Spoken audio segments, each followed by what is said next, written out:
बिस्मिल्लाहिर्रहमानिर्रहीम, अस्सलामु अलैकुम। मैं हूँ फ़हीम अख्तर, एक नए व्लॉग के साथ हाज़िर खिदमत हूँ।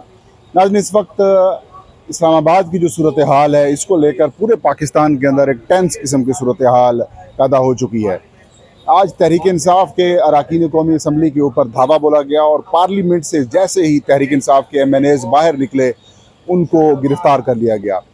शेर अफजल मरवत, चेयरमैन पाकिस्तान तहरीक इंसाफ बैरिस्टर गौहर खान और जो तहरीक इंसाफ के जो दीगर MNAs हैं, ज़ुबैर ख़ान को भी अरेस्ट कर लिया गया और जो बाकी अरकान हैं उनको भी गिरफ़्तार कर लिया गया। और कुछ अरकान इस वक्त जो कौमी असम्बली या फिर पार्लियामेंट हाउस की इमारत है उसके अंदर जो है वो महसूर हैं। और वज़ीर आला खैबर पख्तूनख्वा अली अमीन ख़ान गंडापुर के बारे में भी कोई मालूमात नहीं मिल रही कि वो क्या गिरफ़्तार हैं या फिर वो ठीक हैं। इस हवाले से मुख्तलिफ़ किस्म की मालूमात और इतलात सामने आई। मैं इस वक्त खैबर पख्तूनख्वा हाउस के बिल्कुल सामने मौजूद हूँ। आप देख सकते हैं खैबर पख्तूनख्वा हाउस की इमारत है जहाँ पर खैबर पख्तूनख्वा पुलिस के अहलकार तैनात हैं और किसी भी गैर मुतल्लका शख्स को अंदर जाने की इजाज़त नहीं दी जा रही। कल तहरीक इंसाफ ने संगजानी इस्लामाबाद के मकाम के ऊपर जलसा किया और इस जलसे के बाद जो तहरीक इंसाफ ने अपने आप को इस्लामाबाद में रिवाइव किया। मैंने पहले भी कहा था कि जब पाकिस्तान तहरीक इंसाफ पंजाब या फिर खैबर इस्लामाबाद में जलसा करेगी तब उसके बाद तहरीक इंसाफ के उस जलसे का इम्पैक्ट आप देखिएगा। उस जलसे का इम्पैक्ट ये आया है कि आज मुस्लिम लीग नून, पाकिस्तान पीपल्स पार्टी और हुकूमती इत्तेहादी जो सियासी जमातें हैं उनकी हवाएं उड़ी हुई हैं, वो परेशान हैं। बकौल बिलावल भुट्टो जरदारी साहब, वो स्लिप ऑफ टंग था उनका, लेकिन वो जुमला उनका बड़ा मशहूर हो गया था कि इनकी कांपें टांग गई हैं। तो वैसी ही सूरत हाल इस वक्त वफाकी हुकूमत की है। और आज 2:15 बजे मेरी इतलात के मुताबिक वज़ीर आज़म हाउस में एक बड़ा इजलास होता है। इस इजलास में रावलपिंडी की एक बड़ी तगड़ी शख्सियत जो हैं वो वज़ीर आज़म से मुलाकात करती हैं और इस मुलाकात में फिर फ़ैसला किया जाता है कि क्रैक डाउन किया जाए।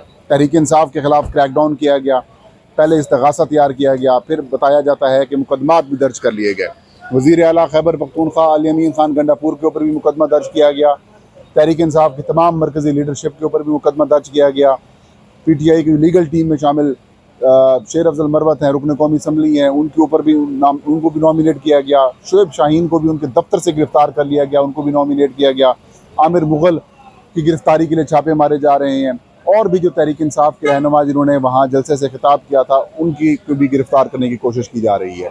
और आज ही के दिन जमहूरियत, आइन की बालादस्ती, इस्तेहकाम के हवाले से सदर आसिफ अली ज़रदारी ने अपनी और इत्तेहादी जमातों के अरकान के एजाज़ में इशाए का एहतमाम किया। और सेम उसी वक्त जो सिंबल ऑफ डेमोक्रेसी समझा जाता है पाकिस्तान में, बल्कि दुनिया भर में कहीं भी डेमोक्रेसीज़ हैं वहाँ पर पार्लियामेंट हाउस को सिंबल ऑफ डेमोक्रेसी कहा जाता है। तो उसी पार्लियामेंट हाउस के ऐवान के बिल्कुल बाहर ही शेर अफजल मरवत, बैरिस्टर गौहर खान को गिरफ़्तार कर लिया जाता है, ज़ुबैर खान को गिरफ़्तार कर लिया जाता है।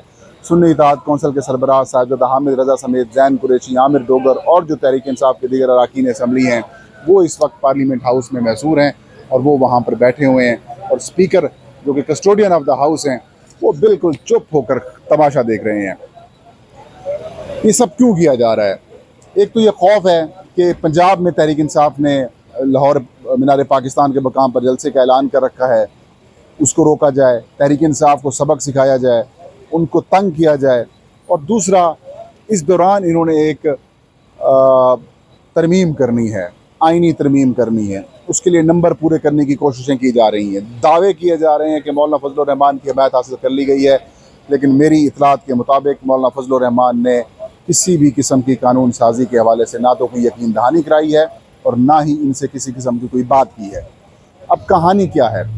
अब कहानी ये है कि कुछ इतलात ये भी आ रही हैं कि शायद खैबर पख्तूनख्वा में गवर्नर राज लगा दिया जाए। अब गवर्नर राज लगाने का एक तरीक़ाकार जो बताया जा रहा है वो ये नहीं है कि आप वज़ीर आला को आगे पीछे कर दें और आप कह दें कि गवर्नर राज लगा रहे हैं, आप ये कह दें कि हम ये करने जा रहे हैं, हम फलां करने जा रहे हैं। गवर्नर राज लगाने की अगर बात की भी जाती है तो गवर्नर राज लगाने के लिए पार्लियामेंट हाउस या फिर उस असम्बली से एक तहरीक की या एक बिल की बिल नहीं बल्कि करारदाद या वहाँ से एक जो इनपुट है वो आना ज़रूरी और लाजमी होता है। ज़ाहिर है आइनी तरमीम 18वीं आइनी तरमीम के बाद ये सारा मामला ख़त्म हो गया। अगर ऐसी सूरत हाल होती तो तहरीक इंसाफ के दौर में सिंध में गवर्नर राज लगा दिया जाता।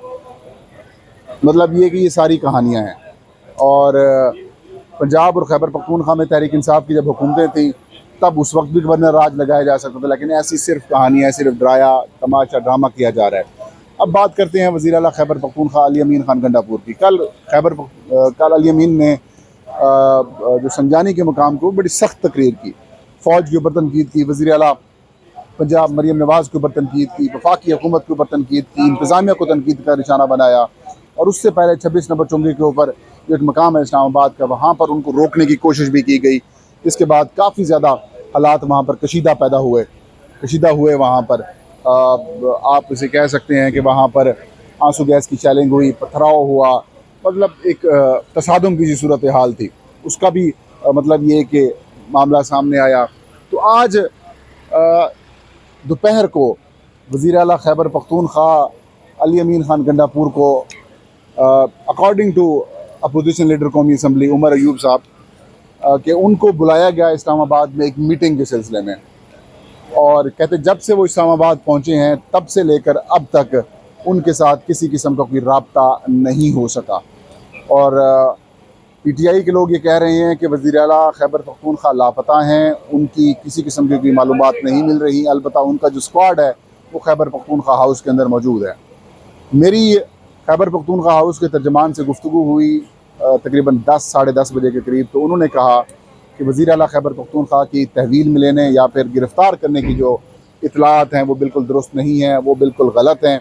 वज़ीर आला खैबर पख्तूनख्वा बिल्कुल सेफ़ हैं और खैबर पख्तूनख्वा हाउस के अंदर मौजूद हैं।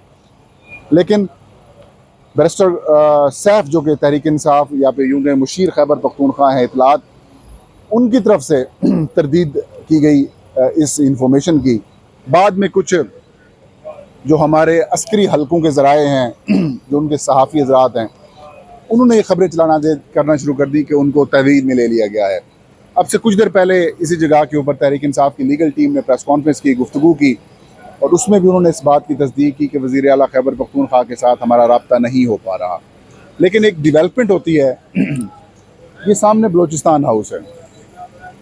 वज़ीर आला बलोचिस्तान जो सरफराज बुगटी हैं वो यहाँ से निकलते हैं तकरीबन 11 बजे के करीब, और खैबर पख्तूनख्वा हाउस बिल्कुल सामने है और इसके अंदर वो चले जाते हैं, लेकिन फिर वापस इस रास्ते से नहीं आते। मेरी इतलात के मुताबिक उनकी मुलाकात हुई है अली अमीन से और कोई पैगाम रसानी हुई है, लेकिन बाद में वज़ीर आला बलूचिस्तान की तरफ से इस बात की तरदीद की गई। उन्होंने कहा कि मेरी अली अमीन गंडापुर से किसी किस्म की कोई मुलाकात नहीं हुई और जो मुलाकात की बातें की जा रही हैं वो बिल्कुल दुरुस्त नहीं है, वो गलत हैं। मैं इस वक्त अपने घर पे बैठा हुआ हूँ। घर उनका ये बलूचिस्तान हाउस, वो इधर गए हैं, वापसी का भी यही रास्ता है। लेकिन बाद में ये कहा जा रहा है कि मैंने दूसरा रास्ता इख्तियार किया। दूसरा रास्ता इख्तियार करने के दो रास्ते हैं। एक रास्ता ये सामने जाता है पंजाब हाउस से होता हुआ आप मेन मार्गला रोड के ऊपर जा सकते हैं। दूसरा रास्ता ये है जो मरकज़ी रास्ता यहाँ से एंट्री भी होती है, यहाँ से आप निकल कर फिर मेन मार्गला रोड के ऊपर इस्लामाबाद में जा सकते हैं। रास्तों की बंदिश और वज़ीर आला के लिए कौन से रास्तों की बंदिश, और वो भी हुकूमती वज़ीर आला जो वफाकी हुकूमत में भी हो जिसकी जमात, उसके लिए तो किसी किस्म का कोई मसला नहीं है। तो कुछ चीज़ें छुपाई जा रही हैं, कुछ चीज़ें इस वक्त इस्लामाबाद में डिस्कस हो रही हैं कि शायद वज़ीर आला खैबर पख्तूनख्वा रिज़ाइन कर जाएं। तो ऐसी बात नहीं है, वो क्यों रिज़ाइन करेंगे। दूसरी बात यह कि उनके ऊपर दबाव है कि आपने जो मरीम नवाज़ के ऊपर तनकीद की है वो वापस ले लें, माफ़ी मांग लें। वो क्यों मांगेंगे, वो मांगने के तैयार नहीं है। लेकिन जो भी है खिचड़ी सी पकी हुई है, एक अजीब व गरीब किस्म की सूरत हाल है। काजी फ़ायज़ को एक्सटेंशन देने के लिए या आर्मी चीफ भी इसमें शामिल होंगे, सरकारी मुलाजमीन को, ऑफिसर्स को 3 साल एक्सटेंड करने के लिए जो कानून साजी की करनी है, शायद उसके लिए नंबर पूरे करने के लिए तहरीक इंसाफ को परेशान किया जा रहा है। या फिर इमरान खान साहब जो गडियाला जेल के अंदर मौजूद हैं उनको मज़ीद परेशान करने के लिए, दबाव में लाने के लिए ये हरकतें की जा रही हैं। लेकिन जो भी किया जा रहा है नाज़रीन, इससे अल्टीमेटली नुकसान पाकिस्तान का हो रहा है, अल्टीमेटली नुकसान इससे पाकिस्तान की जमहूरियत को हो रहा है। लोगों का हुकूमत से, ताकतवर हलकों के से जो एतमाद है वो ख़त्म हो रहा है, वो एतमाद उड़ रहा है। और इस वक्त ताज़ा तरीन सूरत हाल यही है कि अली अमीन खान गंडापुर का कोई पता नहीं चल रहा, मुतज़ाद किस्म की इतलात सामने आ रही हैं। लेट्स सी कुछ देर तक शायद तमाम चीज़ें क्लियर हो जाएँ। ये था आज का वीलाग। फ़हीम अख्तर को इजाज़त दीजिए। अल्लाह हम सब का हामी और नासिर हो।